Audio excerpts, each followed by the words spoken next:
Happening now on Grid Tonight. Adrian Newey will leave Red Bull in early 2025. How big of a blow is this for Formula One's most dominant team, and will that performance decline after his departure?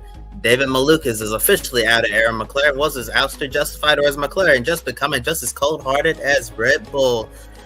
Mario Andretti took a trip to Capitol Hill in Washington, D.C. ahead of this weekend's Miami Grand Prix. Will support from lawmakers give Andretti global new allies in the fight to get onto the F1 grid? Hello to all of our viewers watching here in the United States and around the world. Welcome to Grid Tonight, your weekly motorsports news program.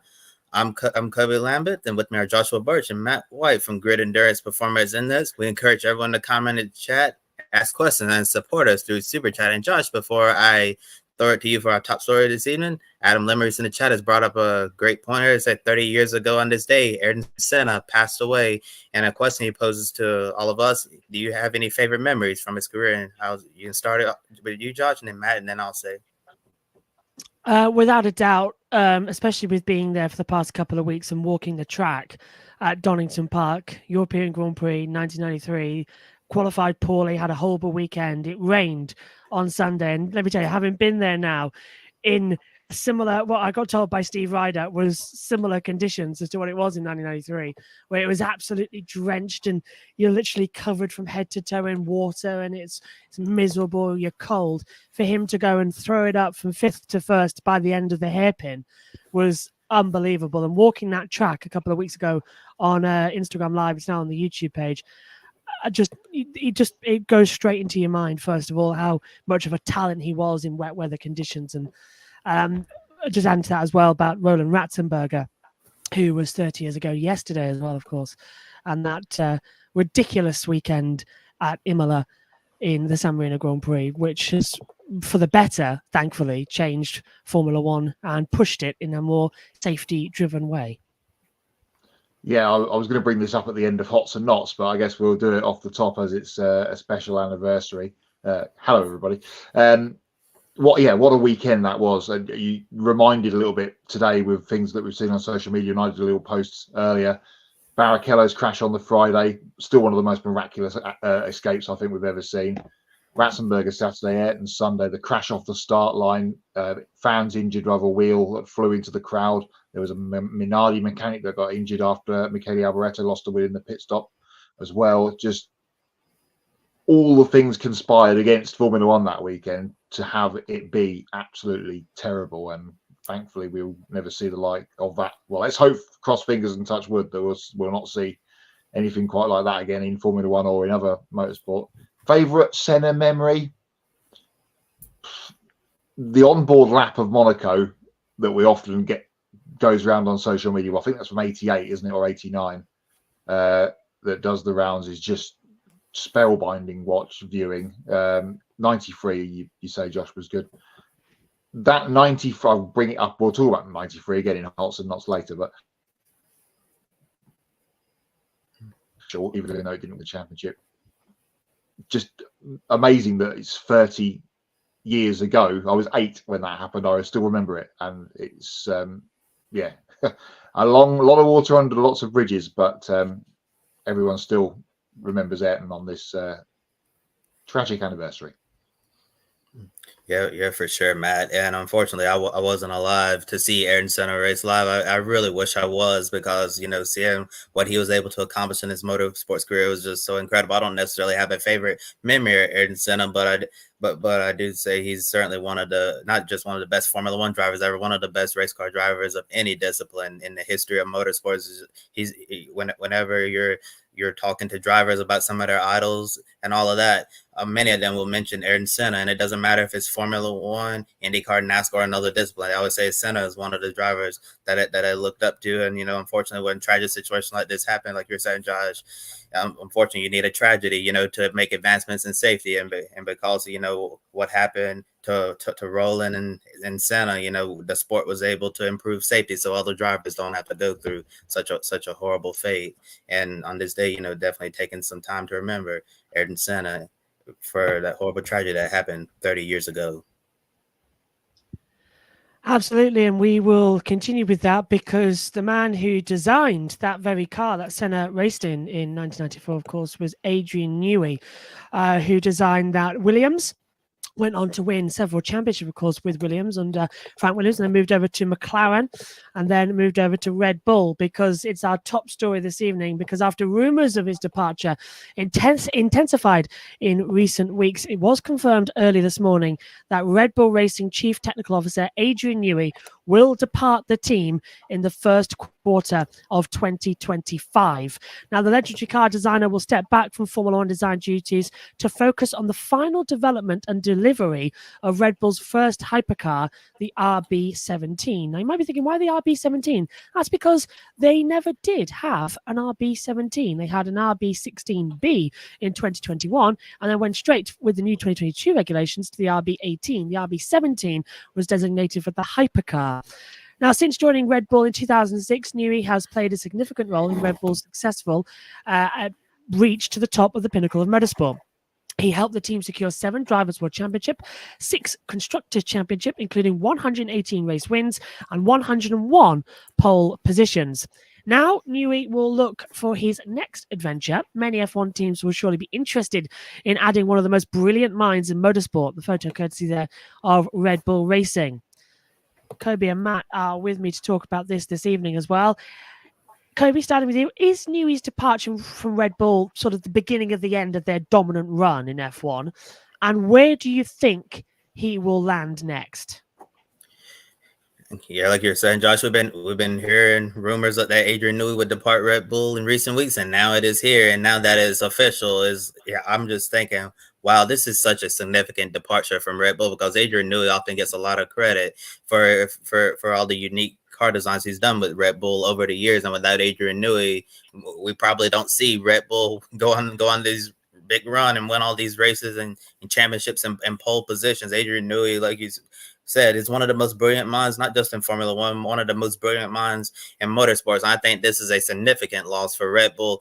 Well, am I confident to say this is going to be the beginning of the end of their dominant run? I don't know if I will go that far yet, but I think it's certainly going to hurt Red Bull in the coming years. And I think we're going to start to see the effects of not having Adrian Newey in the next couple of seasons whenever he leaves and goes to his next adventure, as you said. And you also asked, where do we think he could land next? I think 3 options right now. Number 1, you obviously have to thank Ferrari. I know it's a fever dream thinking Adrian Newey and Lewis Hamilton teaming up at Ferrari. That would certainly be a very powerful duo there.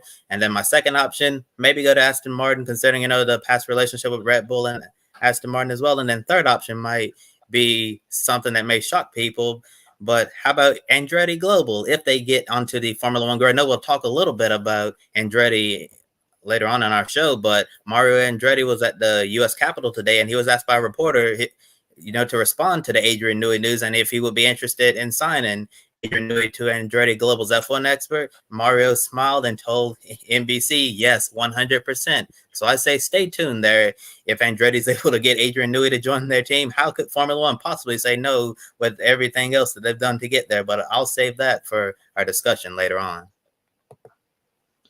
Yeah, it's an interesting, we've sort of been bubbling under all the way back from Bahrain, this, hasn't it, with all the Christian Horner stuff. We'll get to that in a moment. But the first potential domino to fall, we may have thought it might be Christian or maybe Max. That would be the first person in the cycle to leave the team, but it's going to be Adrian. Is this the beginning of the end? Obviously, who knows? Surely it won't be a dead stop change and there'll be some all of a sudden in the midfield. But the next thing that for if you're an F1 neutral, then surely this can be a good thing, because the Newey advantage will pull them back towards everybody else, the Mercedes, McLarens, Ferraris of the world, if you go by the recent pecking order.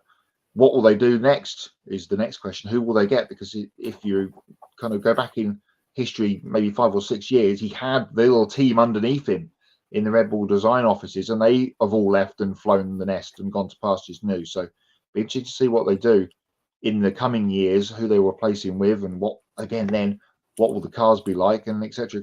So much to Kobe's point before, watch this space. It's going to be watch this space on all fronts. Where does he go next?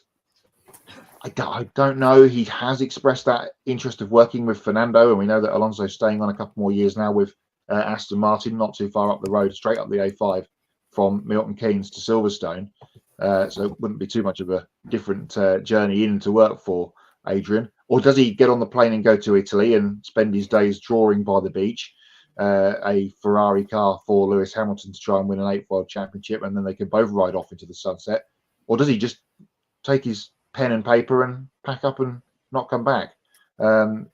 He's not like he's got anything else left to prove, is it, to anybody?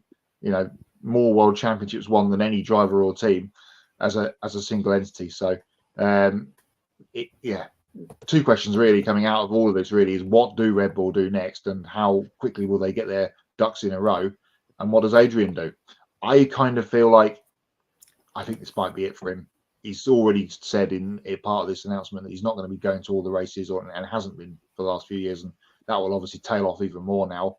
Travel, and we know the F1 travel schedule is massive, so I kind of feel like it's coming towards the end of the Adrian Newey era, for all told, in Formula One, which is a sad thing to say. All right, just to play devil's advocate here, if he goes to either Aston Martin or that of Andretti, both are only a stone's throw up the road from where he currently lives in Milton Keynes for Red Bull. So they must be tempting targets, and he has said about wanting to work with Fernando Alonso. So that's already on the board. Personally, I think it's too tempting. It's too tempting for Ferrari to not get him. And here's why. Because Fred Vasseur should be in Miami tonight, ready to go over for Media Day on Thursday. He's not there. He's in London. And who's currently in London? Oh, yeah, Adrian Newey. So there's just a couple of rumors going around that Fred Vasseur is cooking something up. But of course, he doesn't have to serve gardening leave. Now, this is the interesting bit. Gardening leave is coming through as well. Basically what gardening leave is, if you leave a Formula One team before your contract has expired, there's an anti-competition clause, which means you cannot then go to another team and start developing. If you're a racing driver, this doesn't count. But if you're a technical director, a chief mechanic, or anything, like a chief strategist, anything along those lines, you cannot go to another team within inside 12 months because you have data from another team that will carry over to the previous clause. This all got introduced after Spygate in 2007, with McLaren and Ferrari's paperwork being moved between them faster than hot potato. So what this means is, because he's announced this now, he's leaving, he can step back immediately from the Formula One project. So nothing for the remainder of the year needed him anyway. Everything would have been designed. Red Bull's so far ahead. He can concentrate on the RB17 as the gardening leave project. And then in the first quarter of 2025, he can leave, having no knowledge of the 26 car that Red Bull will be designing by that point, leaving him free to go immediately over to another team and start designing the following year's car, which is when all the new regulations come in. So that's why it's come now, this announcement from Adrian Newey. Now, rumblings of Newey leaving Red Bull started to emerge after the drama involving team principal Christian Horner made its way to the public during the Bahrain Grand Prix weekend. Now, it was a huge distraction at the start of the 2024 F1 season as the dark cloud hovered over Red Bull's head. And according to a report that came out several days ago, Andrew Benson from BBC Sports said that Newey's departure was directly related to how the Horner scandal was handled. Jos Verstappen previously said the team was at risk of falling apart over this whole situation. Christian Horner had this to say as well about the departure of Adrian Newey. All of our greatest moments for the past 20 years have come with Adrian's hand on the technical tiller. His vision and brilliance have helped us to 13 titles in 20 seasons. His exceptional ability to constipulate, is that one? I can't read. Yeah, I'm going to go with that. Beyond F1 and bring what? Thank you. Conceptualize. I need glasses, I swear. Contacts not working. conceptualize beyond F1 and bring wider inspiration to bear on the design of Grand Prix cars. His remarkable talent for embracing change and finding the most rewarding areas of the rules to focus on, and his relentless will to win have helped Red Bull to become a greater force than I ever think the late Dietrich Mateschitz might have imagined. More than that, the past 19 years with Adrian have been enormous fun. For me, when Adrian joined Red Bull, he was already a superstar designer. 2 decades and 13 championships later, he leaves as a true legend. He is also my friend and someone I will be eternally grateful for to everything he brought to our partnership. The legacy he leaves behind will echo through the halls of Milton Keynes, and RB17 track car will be a fitting testament legacy to his time with us. Oh dear. So could Newey, hi everyone, hello to Zoko as well. Oh dear, that statement was a bit, I don't know, egotistical in my liking as well. Bit too self-reflective, trying to paste everything's fine with everything exploding behind him. So Matt, standing with you on this one. As you said, could Newey be the first domino to fall? And is Red Bull better off with or without Horner moving forward? We'll echo off the roundabouts of Milton Keynes, because Milton Keynes is a building, if you listen to Christian Horner, not a city. The first, as I sort of teased before, the first part of the whirlwind or hurricane, potentially, of the Christian Horner scandal. We all thought it was going to be Max Verstappen that bit the bullet first, but it looks like it's going to be Adrian, and all of those rumblings from Bahrain back in March have kind of settled a little bit. We haven't really heard too much news on all of that over the last couple of months, and it's Adrian that's going to be out first. So again, much like in the first part of this story, stand by for more. I feel like, but the clicks within the Red Bull hierarchy was certainly on show in that early portion of the season, and it's interesting to see which way the power struggle is going, and will continue to go or not go now that Adrian has said that he's off. Yeah, I think this very well could be one of the first dominoes to fall in this situation. Yeah, Adrian Newey is gone. Who's going to be next? A lot of people are wondering, is Max Verstappen, going to leave and, think grass is green on the other side, or just sick and tired of all the drama that's been going on inside of Red Bull since the beginning of the season? And could Christian Horner be going as well? If you see Newey, Verstappen, and Horner leave Red Bull, then I guess we have to wonder what's going to happen to the Red Bull team after this. Obviously, they're still going to be in Formula One, but a lot of times when we see leadership changes and driver changes and all of that, the team will lose some of their edge, and they won't have the same amount of dominance that we've seen before. But like you said before in previous answer, Matt, we probably wouldn't see Red Bull, completely fall off a cliff into the midfield just like that. It would happen occasionally over time, especially with so many changes that are going on. So I very well think that, that what happened with Adrian Newey departing Red Bull, it could be just the first of many departures, maybe the first of a few significant departures as well. And given all the things that happened with Christian Horner at the start of the season, it's still kind of lingering on in the background, although it's largely quieted down a bit. It might be best, for all parties, just move on, get a fresh start, because this story still isn't going away anytime soon, although we're talking about it less and less now. Yeah, absolutely. Let's just take a look back at the history of when Adrian Newey's left teams. So he started off, obviously, with March. We know what happened there. But then, of course, the most famous teams where he's won championships. Williams, designed 1997, left, went to McLaren at a regulation change for 1998, and was one of the most dominant cars on the grid. Then left McLaren in 2005, after not winning anything. They had the designs for a couple of years.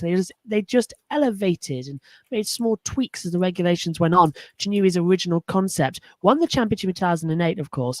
But then at the next regulation change, where their chief technical officer had the solo job of redesigning the car, McLaren fell back through the field, and it took them a long time to recover. Red Bull had a change of regulations as well when he finally got a hands on it. 2008, he won with the Toro Rosso from 2007. Which was Red Bull's 2007 car that Toro Rosso got in 08. But won then in 2009 with the regulation change with Red Bull. He did step back in 2014. And look what happened. Red Bull immediately off the pace. Came back with the Honda deal And all of a sudden, it started to come together. And he, again, was winning championships. Come to a regulation change, bang, he's right up there with ground effect because he's got past experience of it. So Adrian Newey, when it comes to new regulations, it is very much he's always on the ball. So I think Red Bull, as you said, Kobe, they're going to be fine for 2025. They've still got the pinnacle. But going into 2026, when we go into the big regulation change, whoever's got Adrian Newey stands one of the best chances to disrupt Red Bull. I cannot wait. I can't wait. So it's literally the biggest thing to happen this decade in Formula One. Do not underestimate. If you've tuned in and don't know much about the behind the scenes and only follow the drivers, this is big. This is the biggest news you can imagine of Adrian Newey, who is such a genius at designing cars. Like literally, they fit drivers like gloves. So this is big. I can't wait to see where he goes, and we'll have more news on that. I think after Miami. Go on, Matt. I was just going to say, question for the group, really, and also don't forget when Adrian Newey left Leighton House, they won almost won the very next race at Paul Ricard in '90 with Capelli. Question for the group: bigger story, Hamilton to Ferrari or Newey leaving? Because leaving. We're on the 1st of May, and it's been a pretty big year for F1 news. Let's be honest. Billy Joel's written that song. Oh. You going with Newey, are you, Josh? Yeah, Newey, definitely Newey, because Hamilton to Ferrari, I think, was written in the stars for ages. I think Newey leaving Red Bull after 19 years, I think, is more of a shocker than Hamilton wanting to race at Ferrari. I think this is the bigger news because whoever gets him is going to be world champion. So yeah. Kobe? Yeah, I have to say Newey as well, and I think if Ferrari really wants Adrian Newey, they will get him. They don't care how many millions I have to pay this guy per year. They're like, Adrian, tell us your price, and we'll either match or we'll go up a few percentage points on that to make sure we get you. If you really want your guy, someone who's a legend in motorsports like this and engineering, you're willing to break bank to get him. And I think Ferrari, they have money they'll never spend, so I'm sure they're willing to pay whatever it takes to get Adrian Newey there, and that would probably be my pick. Well, the destination where I think he would probably go, but I think Aston Martin work with Alonso would also be great, and then Andretti as a wild card. I like those three options. And also in the chat, Adam Limmery says he agrees with all of us that Adrian Newey leaving Red Bull is definitely a bigger story than Hamilton going to Ferrari. I'm going to disagree with Adam and the two of you.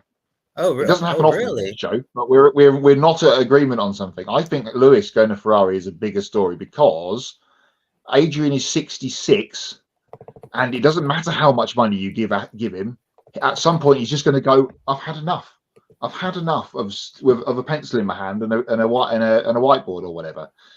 Whereas Hamilton can go to Ferrari and maybe win another championship and win it with 3 different teams over this longevity, and then he can then ride off into the sunset with 8 of them.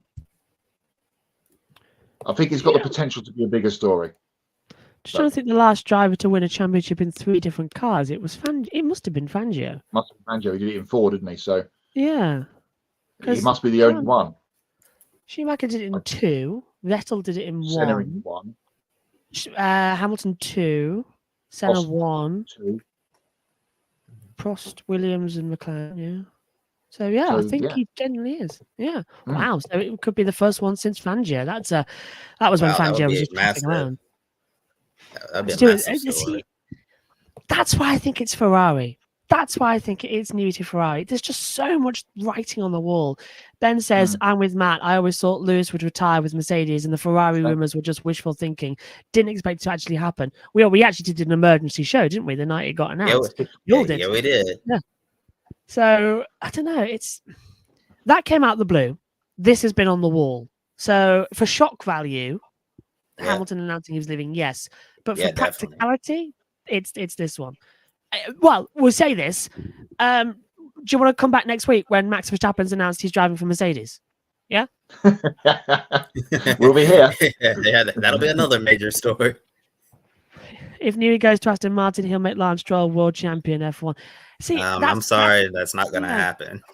It's why I don't believe the Aston rumors, because yes, he wants to work with Alonso, but you've got Lance Stroll there, and you've got Lawrence Stroll. All that Adrian's not going to waste his time in another battle with children. He had that with Vettel and Webber. He had that with Hakkinen and Coulthard in the early years. He doesn't want, and Prost and Hill, and Alonso he and doesn't want Hamilton. that. No, Alonso and Hamilton. Oh, he gone by then. Who did he have? Yeah, but he doesn't want and Montoya. Oh God, they were really at each other as well, weren't they? As well. Ed says, "No, Newey's retiring. He's a lot older than Lewis. I don't see what else there is left to achieve, and relocating to Italy is too much disruption for him." That's true as well, and the language barrier. But I think. Do you know what I'm thinking here? It's the swan song. Although, actually, perfect. Ben's mentioned here. We haven't mentioned one team that could come into it. Audi. How much is that a temptation? Of course, because he's won in supercars with Audi before. So, is that any sort of temptation to come in and take over their chief technical role for 26? I don't see.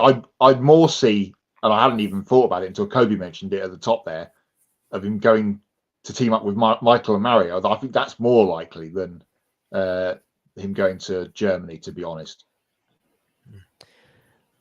I think we're going to be in for a very interesting weekend at Miami. We'll keep our ears to the ground as well. Tomorrow, press day is going to be full of nasty little tidbits here and there, I feel like.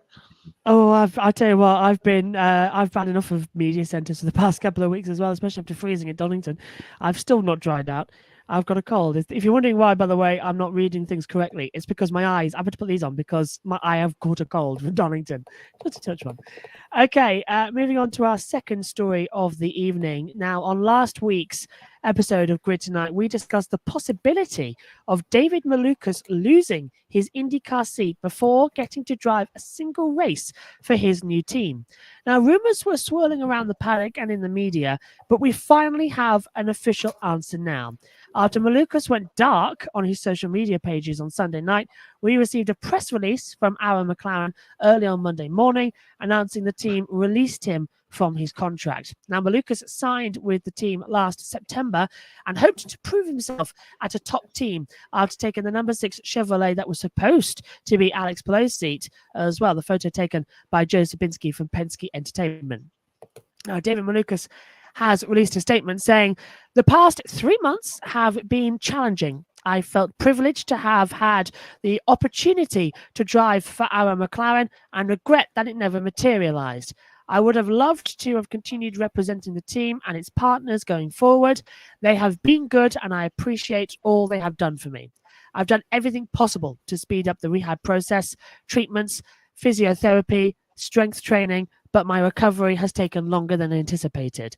Every injury is different and every body heals at a different pace. I'll turn my full attention to getting back to 100% and then prove I am ready and capable and able to compete to win." That was from David Malukas there from Arrow McLaren as well. Now, in the past, cold affects vision. Interesting take, Josh. Yeah, because it's really wild because my nose goes thingy because I can't breathe out my nose. I've got a permanently broken nose at the top. I don't know. So that sort of just mucks me up. So I sneeze and then my eyes go like that. So I can't see. Long story. But yeah, cold affects it. So yeah, in the past, we've seen how McLaren treated James Hinchcliffe, Oliver Askew, Felix Rosenquist, of course, and now David Malukas. So are they now on the same level, as Kobe mentioned right at the top of the show, are they at the same level of Red Bull's ruthlessness in how they handle drivers?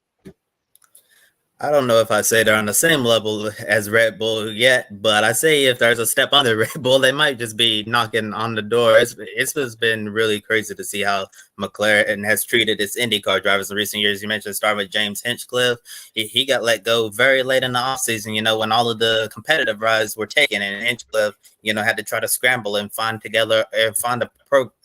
a racing program in IndyCar for the next year. It was just the timing that was really bad for Hinch there. And, all of the rumors suggested that it was his ESPN body shoot that he did that, that caused McLaren to be like, yeah, Hinch, we're going to use this as an excuse to move on. But then we know Oliver Askew had that heart crash in the Indy 500, suffered a concussion, and then it made the team look bad, that he returned to on-track action and he had a concussion when he really shouldn't have been behind the wheel. And then Askew got cut after that, and Felix Rosenqvist, they kind of strung him along for the last few years. Rosenqvist was under so much pressure, and they even offered to let him stay with McLaren as long as it went over to Formula E. But Rosenqvist truly wanted to stay in IndyCar series, so they kind of just strung him along. And we've seen a much different Felix Rosenqvist this year in the few races he's had with Meyer-Shank Racing, which really shows that the McLaren environment, was not really the best for him. And now we're talking about David Malukas. I don't really have much to say, especially since we've been talking about this in the last few weeks, especially on last week's show.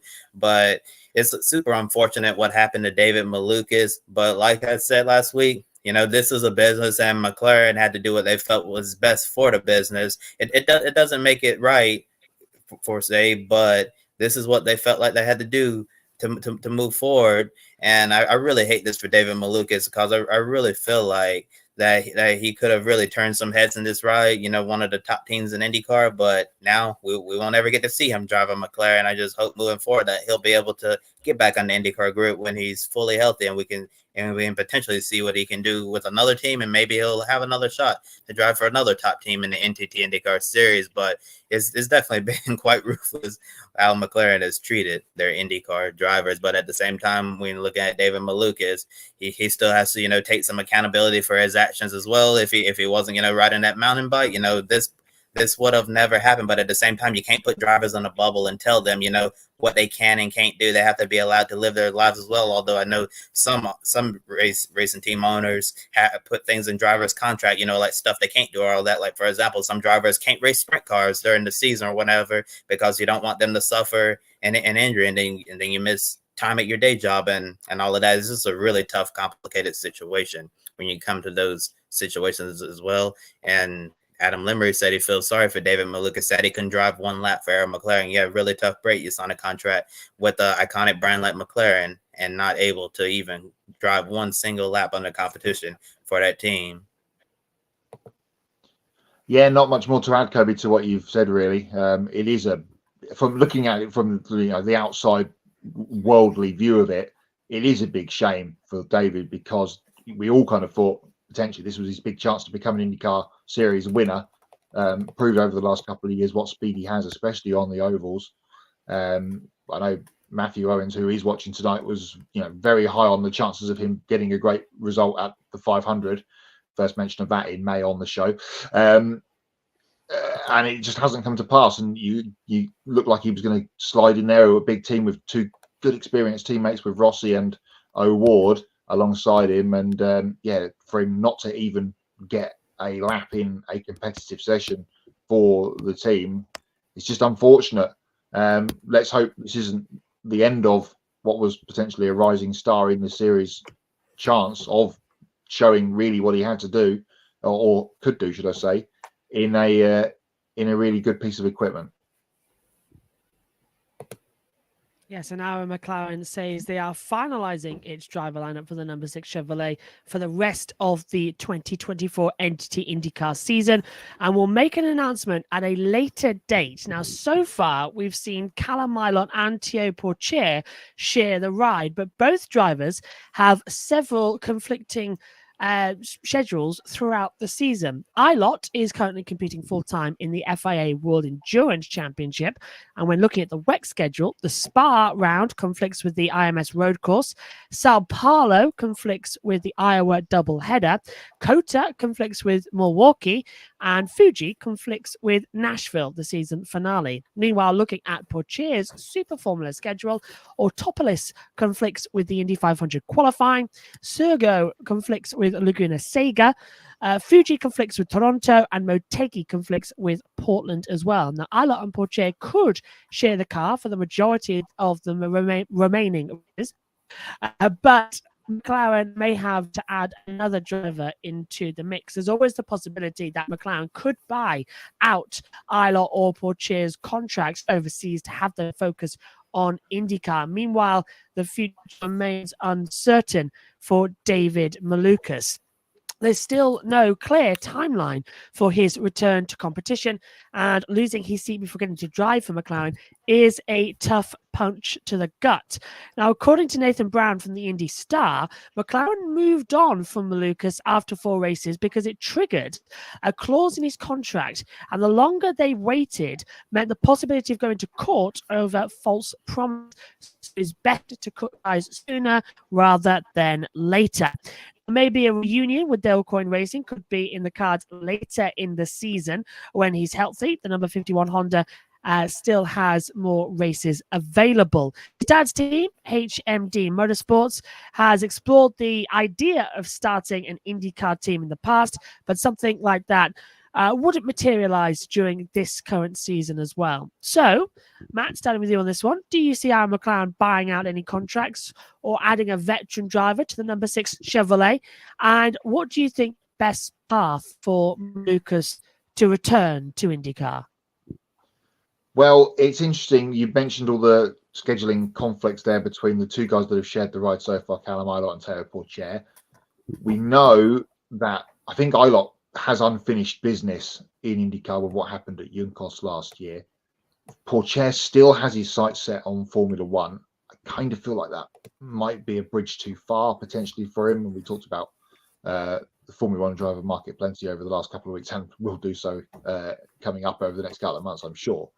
But I kind of don't think that Pourchaire, unless he, can go in there, and he's had a decent couple of runs. Was very good at Long Beach a couple of weeks ago, as I mentioned, I think in Hots and Knots a couple of weeks ago. But it's going to be interesting to see what they do. Will they bring in a veteran? Tony Kanaan's retired from the IndyCar twice, and it was a big one last year at the 500. That was his last race. Will they sweet talk Tony to come back and do the 500 in a couple of weeks' time? Interesting to see what happens there. I really don't know how this one is going to play out. Or will we just have a swap deal between those two going on throughout the season? I feel like the 500 is a bit too soon for Pourchaire because he's not driven, apart from in the sim, on any ovals. So that will be a huge eye opener for him. And obviously, quite as you mentioned, just qualifying clashes, so he probably won't be able to make the race anyway. So lots of balls up in the air for McLaren. They, as I mentioned in the group chat for us in the week, and kind of forgot to mention in my first question answer, the Erebus Motorsport of the IndyCar paddock, if we go back to our Supercars chat from earlier on in the year with the whole Brody Kostecki saga. But the ball is in the court of Zach Brown in the driver market in IndyCar. And we've heard that one before, haven't we?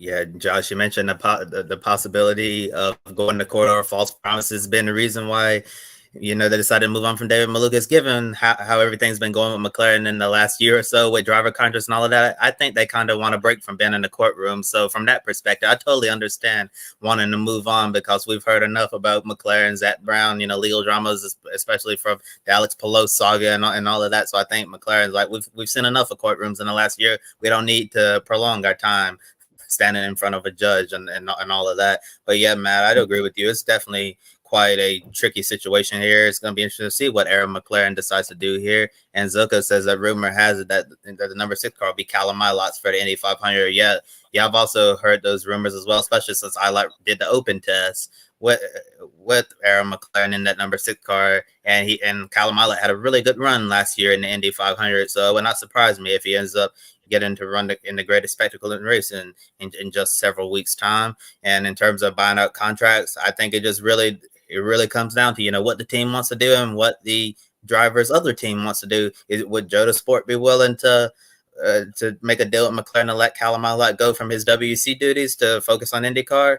And we already saw, Callum, not Ilott, Teo Pourchaire, he was announced very late to run Long Beach because, McLaren and Sauber, they were trying to come up with an agreement to let Pourchaire run that race. So if they had a hard time getting Sauber to, agree to a deal to let Pourchaire race in Long Beach at the very last minute, how hard is it going to be for them to get Pourchaire released from his contract and all of that. And, like you mentioned, Josh, Théo Pourchaire is, still on, or was Matt, that Théo Pourchaire is still on the road to F1, that there's still a possibility he could be a Formula One driver, especially been the most recent F2 champion. But the thing is, we don't know what the marketplace is going to look like for him in 2025. We don't know if there's going to be a seat for him on the grid next year or the year after that. So I think Théo Pourchaire, if he wants to have his contract bought up by McLaren so he can come focus on IndyCar, and it really seems like he's interested in moving to IndyCar full-time in the future. If he truly believes there's no path for him to go to Formula One, and if he's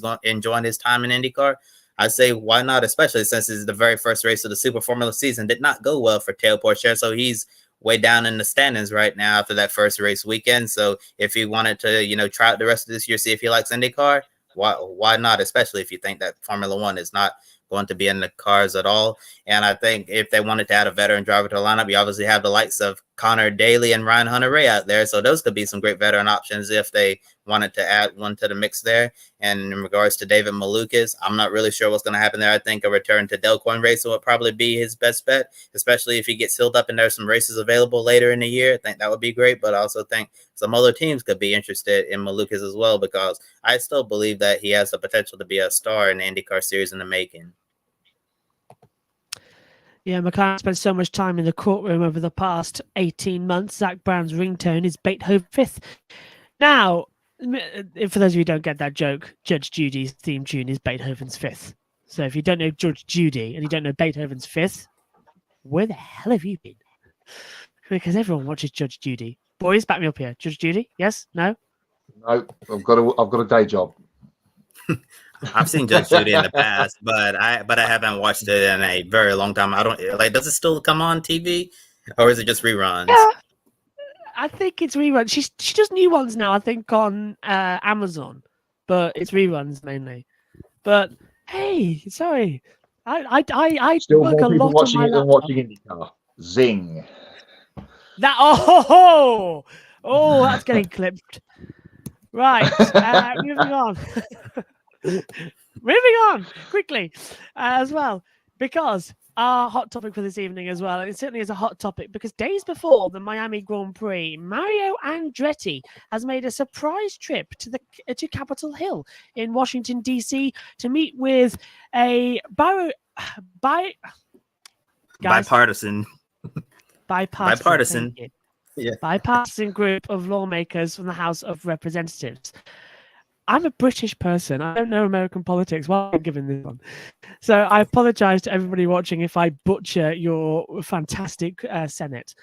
So, with Formula One rejecting Andretti Global's bid to join the F1 grid in the coming years, Mario traveled to DC seeking help from an effort led by Representative John James from Michigan. Now, this trip comes as Michael Andretti is expected to meet with F1 officials this week in Miami.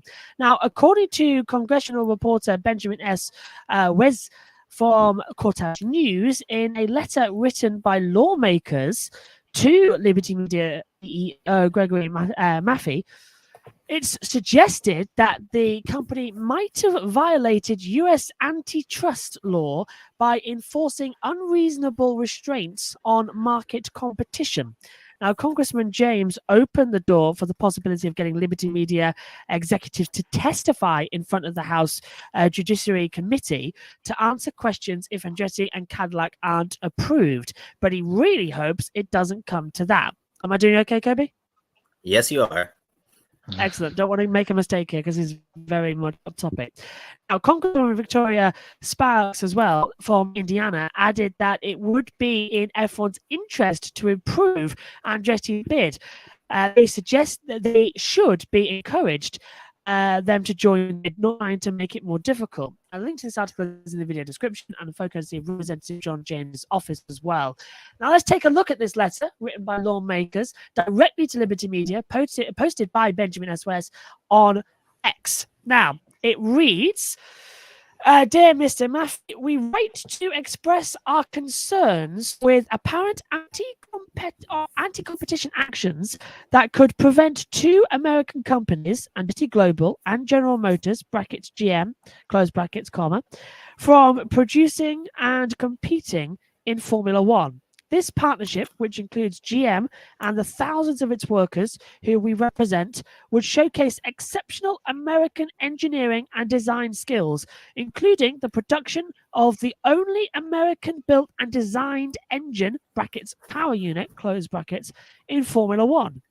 Last year, the Fédération Internationale de l'Automobile (brackets FIA) close brackets, the sole and independent arbiter of entry into F1, approved Andretti Global to enter Formula One racing starting in 2026. However, despite FIA's approval of the Andretti Global partnership, Formula One management (brackets FOM), that's FOM brackets, the commercial rights holder, owned by Liberty Media Corporation, rejected Andretti Global's admission. FOM's rejection appears to have been driven by the current lineup of European Formula One race teams, many of which are affiliated with foreign automobile manufacturers that directly compete within American automotive companies like GM. It is unfair and wrong to attempt to block American companies from joining Formula One, which could also violate American antitrust laws. Participation of all Formula One teams, including any American teams, should be based on merit and not just limited to protecting the current lineup of race teams. This is especially true considering Formula One's growing presence in the United States, including 3 Grand Prix motor racing events in Miami, Florida, Austin, Texas, and Las Vegas, Nevada. As members of Congress, we request you answer to the following questions. These are the following questions. I'm zooming much on my phone there. 1. Under the Concord Agreement, Formula One's governing document, up to 12 teams can participate. Currently, there are 10 teams competing in Formula One races. Previously, the FIA launched and led a comprehensive application process with the purpose of allowing one or more prospective teams to join Formula One racing series. Andretti Global, with its partner GM, submitted an application, and after receiving 4 applications, the FIA approved Andretti Global. Under what authority does FOM proceed to reject admission of Andretti Global? ? What is the rationale for FOM's rejection, especially with respect to Andretti Global and its partner GM, potentially being the first American-owned and America-built race team? ? Number 2. The Sherman Antitrust Act of 1890 outlaws unreasonable restraints on market competition to produce the best outcome for the American consumer.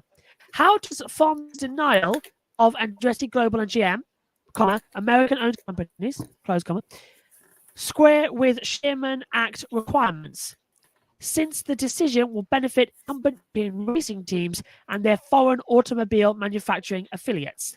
3. We understand that GM intends to reintroduce its Cadillac brand into the European market, which would support thousands of good-paying American automotive jobs, especially with Formula One's worldwide audience and its halo effect on its teams and sponsors. How much did GM and Andretti's entrance into racing competition, taking a portion of the racing market share, and GM's entry into the European market, taking market share, each play into the decision to deny admission to the Andretti Global team, given the public outcry of incumbent Formula One team against a new American competitor? ? This is the interesting bit. We request your response by May 3rd, 2024, as we continue to exercise oversight on this matter and with the appropriate federal regulators to ensure that any potential violations of U.S. anti-competition laws are expeditiously investigated and pursued. Sorry if I got that bit wrong. Whew, right, that was long, and that was from the Senate. That's the first time I've ever done what would it be, C-SPAN over there style reporting. C-SPAN. Hopefully I didn't make too many mistakes there. I'm not a political response. I got voted once that I could become Prime Minister, but I won't want that job. So, Kobe, starting with you. Will having support from Congress help advance Andretti Global and Cadillac's efforts to finally get approval to join the Formula One grid, or will it further complicate things? I'm glad we're on this topic now, Josh, because I just got a statement from Andretti Global. They said, "We are grateful to the bipartisan members of Congress for their support in challenging this anti competitive behavior. We remain committed to bring in the first U.S. works team and power unit to Formula One and to give American fans a home team to root for. It is our hope that this will be resolved swiftly so that Andretti Cadillac can take its rightfully approved place on the grid in 2026. Our work continues at pace. So a strong statement there from Andretti Global. And they've also continued to hire people at their new base in the UK as well. So Andretti is moving forward as if they're going to be on the F1 grid. I truly believe that Andretti Global and Cadillac will be on the Formula One grid some way, somehow. And by Mario Andretti going to U.S. Congress here on Capitol Hill, I say, what do you have to lose, right? It's like you're doing this and that, trying to get approval by Formula One. The FIA is already behind you. It's just FOM who just won't approve you. And he's Michael Andretti's having to jump through a lot of hoops to make this happen. So I don't necessarily, see this as a bad thing, meeting with lawmakers or anything like that. I think at this point, the Andrettis are willing to do whatever it takes to claim their spot on the Formula One grid, and I think Michael Andretti is not going to stop, and Mario's not going to stop. They're gonna go to extreme lengths if they have to try to get approval on the grid, and I think that Mario Andretti is a trip to Washington. I believe that he's gaining some new allies, as I said at the top of the show, and if it comes down, to it, where we have to get into a courtroom or having to drag Liberty media executives in front of the House Judiciary Committee to answer questions, I think the Andrettis are willing, to do whatever it takes. And since they have strong support right now in Capitol Hill, I think they just added some more ammunition to this firefight that's going on between them and Formula One management. Yeah, we talked about the Adrian Newey story is going to be big news in the paddock tomorrow. This could be the big news in the paddock on fall. Probably will be, depending on what the answer back will be on Friday. We talked about this at length. You mentioned the hoops, Kobe, that Michael and the team are having to go through. They found the biggest hoop of all, potentially, and now they're going to try and prize their way through it and not force their way onto the grid, but kind of give Formula One management and not much choice. We'll just have to, again, we've said it a lot tonight, we'll just have to wait and see what happens, and Friday we'll get potentially another step on this. I wasn't very when I heard this was happening today. It was like, oh, really? Now we've seen the statement. The ball is back in the court of Liberty and everything else. So, what will they do if they allow the team in? Yeah, come in, fine, but there won't be any American Grand Prix. Who knows what the ball is all kinds of shapes at the moment. We'll have to wait and see how it turns out, and it will be interesting to see what Liberty's response, if any, will be. I kind of feel like there may be no response, and then we'll get into a really, really sticky situation over the next little while. But again, we'll wait and see what comes out on Friday. Back to our political correspondent, Josh Birch. I should have got the Congress behind me as well. That would have been funny as a green screen. All I can say is go Mario Andretti, says Adam as well. Well, you can tune in for our pre-race show as well for more of the adventures of Mr. Andretti Goes to Washington. Next, here's Matt with the latest from the Grid EPI update. No going to Washington for us on the Grid EPI, though. It is all about European races this weekend that have just happened. Round 2 of the British GT Championship happened at a very wet Silverstone. It was won by Sean Balfe and Adam Smalley, the Silverstone 500 round 3 of the series. DTM got underway the first 2 races of the season at Oschersleben this weekend, and we had 2 first-time winners, Jack Aitken on Saturday and Luca Enchler on Sunday. And supporting them was the ADAC GT Masters, Maxime Ouston and Leon Kohler winning on Saturday, and one of last year's champions, Elias Sepinen, now with his new teammate Tom Callender, getting the win on Sunday. That means that the Grid EPI has shifted and changed, but Lawrence Van Voort is still our points leader in week number 5, going into what is expected to be a very busy weekend this weekend. Let's take a look at the point standings with Van Voort at the top of it, ahead of his Porsche train, Estra, Campbell, Cameron and Nazar, 5 Porsche drivers in the top 5, with Daniel Serra in 6th in the Ferrari. But points, as you can see, there's 5 points between 5th and 6th there. Maximum point gain possible in the Grid EPI, of course, is 25 points exactly.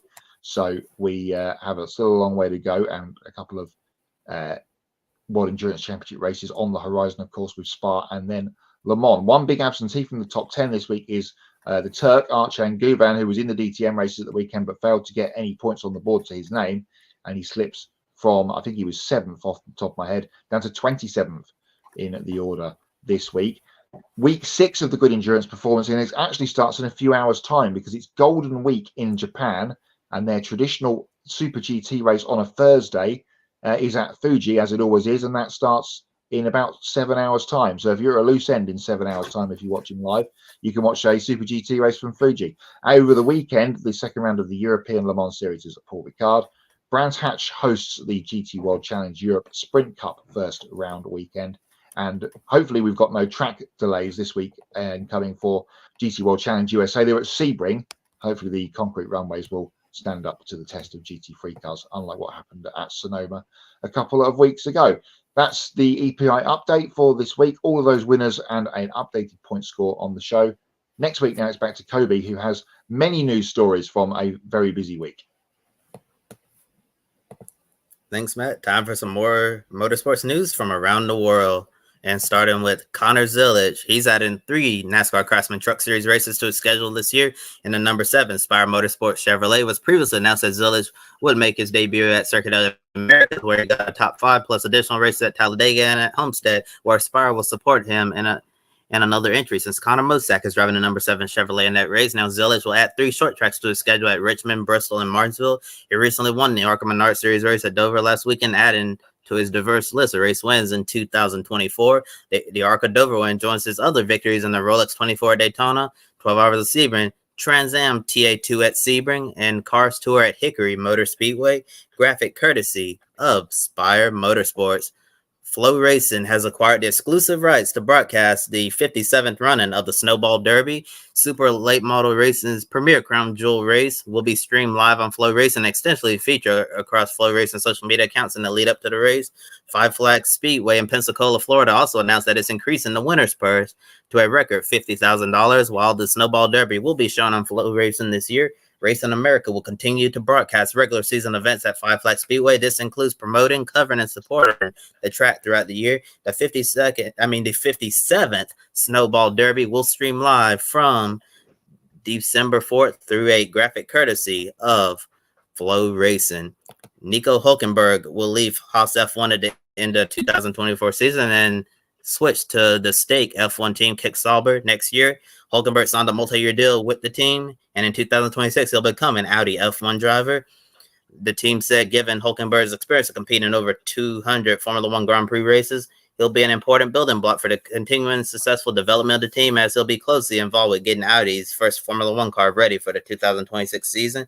Hulkenberg said he has fond memories of working with Sauber in the past. He previously drove for them in 2013. Being a German racing driver, considers the prospect of driving for a German manufacturer Audi as something very special and a great honor. Photo courtesy of Stake F1 team Kick Sauber. Beth Peretta was named the new vice president of sport in the ABB FIA Formula E World Championship. Peretta will oversee all sport and championship activities, driving key stakeholder relationships, and cultivating new business opportunities while working closely with the FIA existing teams and manufacturers on attracting new participants to Formula E. Peretta brings an extensive and impressive resume with more than 2 decades of experience in the automotive and motorsports industries.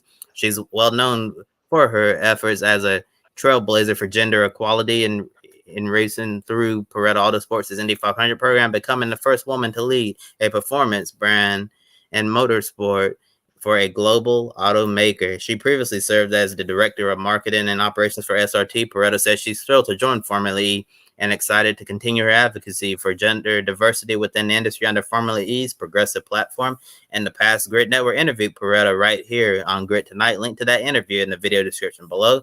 There may also be additional context related to this story on a future episode of Women in Motorsports, graphic courtesy of Formula E. If you haven't heard of the name Corey Day, learn it now, because he's one of the top young prospects with a bright future in motorsports. Last Saturday night at Hickory Motor Speedway, Day made his first start on asphalt for Junior Motorsports' late model stock car program. Day ended up winning the second 40-lap race of the night at Hickory in the number 88 Chevrolet. He started off the weekend 6th in practice, finished 7th in the first 40-lap race, and dominated the race that he won. While his name might be new to the stock car racing world, Day has turned some heads in dirt racing as he has won 3 races in the high limit racing series, driving a sprint car in just 10 starts. NASCAR Cup Series champion Kyle Larson even compared Day to being a younger version of himself. A panel at Flow Racing recently named Day as the top young driver under age 20. They said it meant a lot to win at Hickory in his first start racing on pavement. I appreciate everyone at Junior Motorsports for working hard to get a dirt guy comfortable on asphalt. Photo courtesy of JRM. ARCA Menard Series team Rick Jones Racing is expanding to the NASCAR Xfinity Series later this month with Cup Series driver Noah Gragson set to make a few starts with the team. Gragson will drive the number 30 Ford Mustang in 4 Xfinity races at Charlotte, Nashville, Michigan, and a second race weekend at Darlington. The team also formed a technical alliance with Stewart-Haas Racing for these races. In addition to the Xfinity races, Gragson will also make 2 starts in ARCA. In June, he'll enter the ARCA West race at Sonoma and the ARCA National race at Watkins Glen in September. Photo courtesy of Rhett Jones Racing. And with that said, gonna turn over to Matt for everyone's favorite game, pick a winner.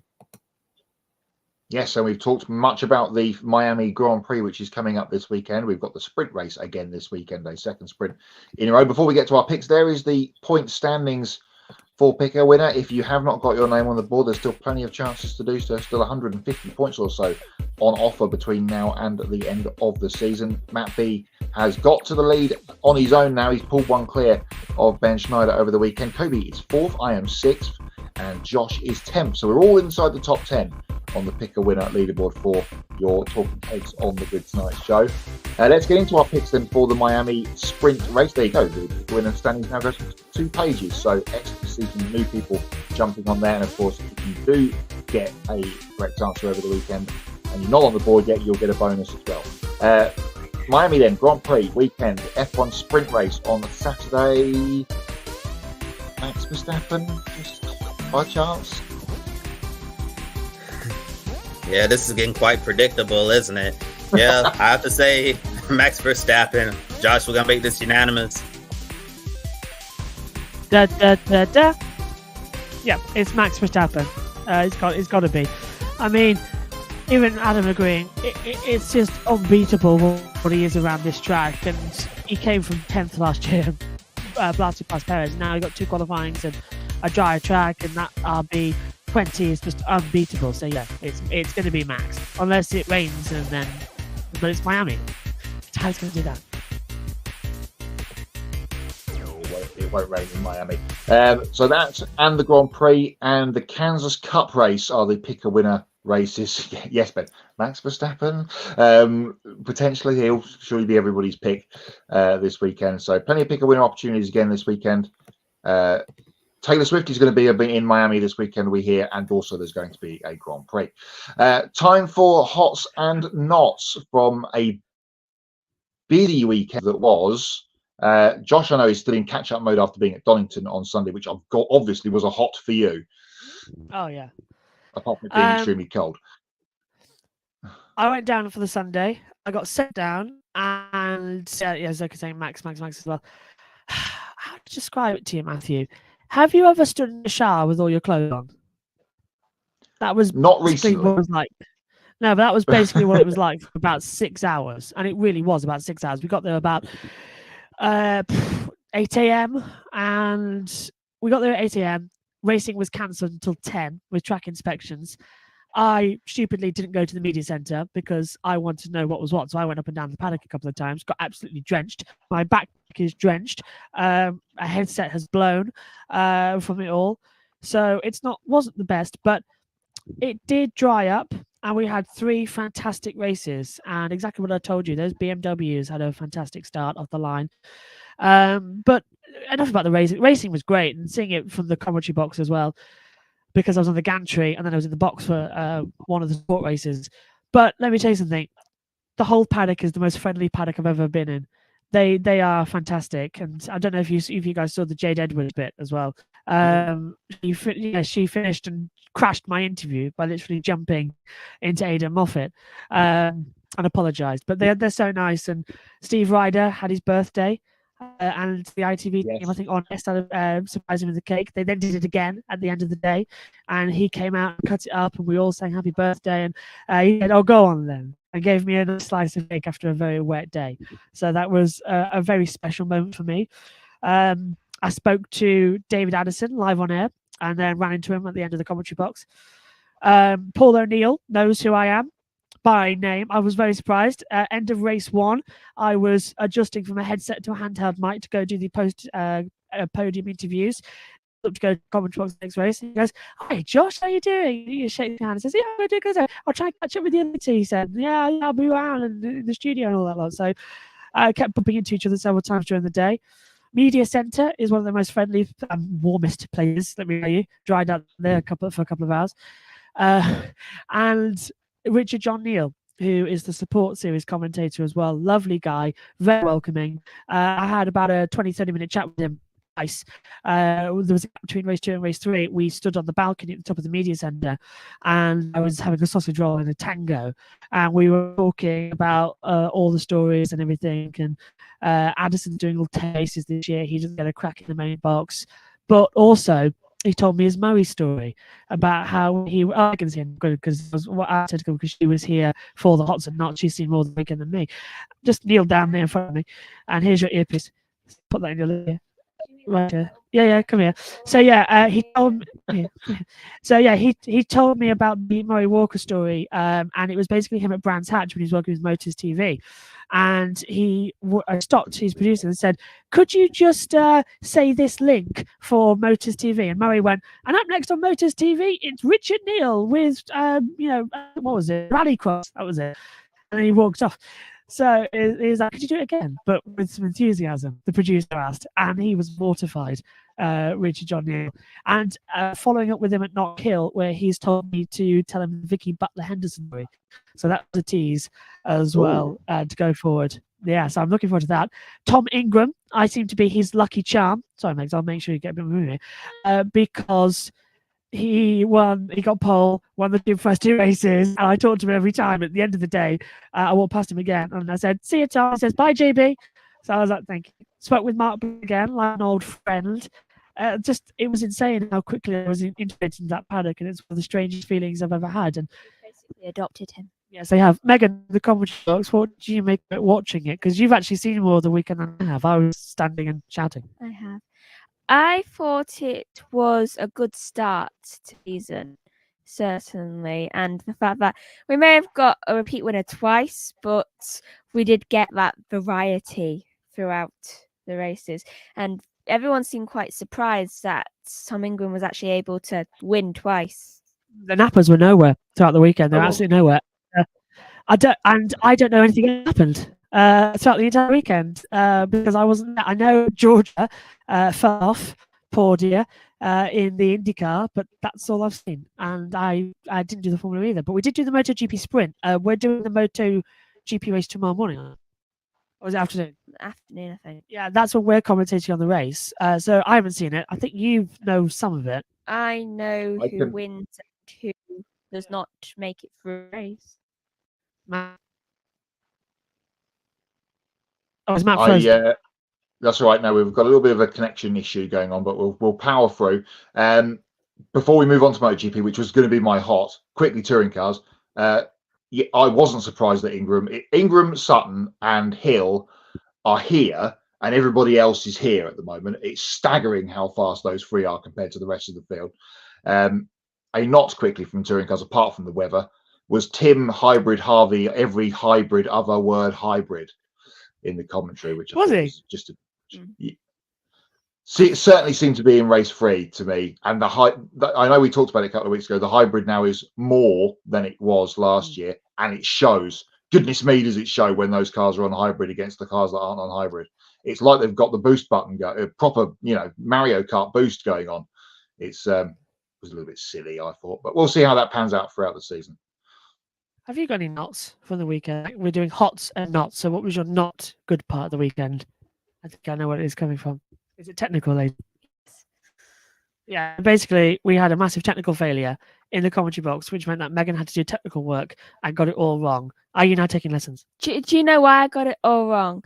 Because your connection kept bleeping out, and the fact that I think it must have glitched on your screen, because when I pointed to one of these, I said, "Is it this one I had to take out?" You said yes. I think on your screen, because before I'd been pointing to the other one, and I think it must have lagged, and I think that's where it went wrong. But that's the only thing I got wrong.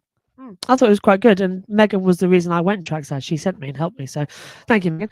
Glad I did. Yeah. What did you make of the sprint race? Quickly. Good. That's the discipline. Sprint race was good. The That Grand was. Prix, you will enjoy the Grand Prix when you get to watch them. If you thought Cota was good, you'll enjoy the Grand Prix. Oh. It was sensational at times, the Grand Prix MotoGP, if you haven't seen it. Adam says, what's hot? All of NASCAR throwback schemes coming through for Darlington.